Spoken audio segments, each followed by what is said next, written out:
unfolding of history, Islamic civilization has been one of humanity's grandest achievements.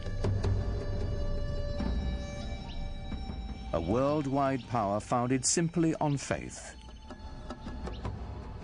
A spiritual revolution that would shape the nations of 3 continents and launch an empire.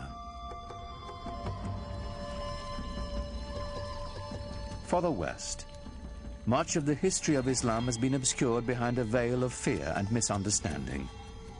Yet Islam's hidden history is deeply and surprisingly interwoven with Western civilization.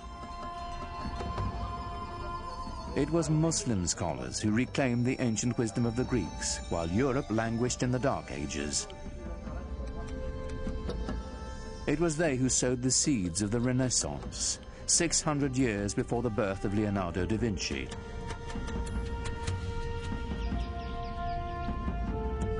From the way we heal the sick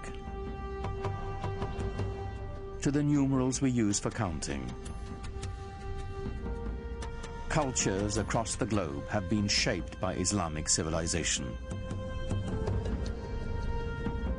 But all this began with the life of a single ordinary man, and the profound message he proclaimed would change the world forever. His name was Muhammad.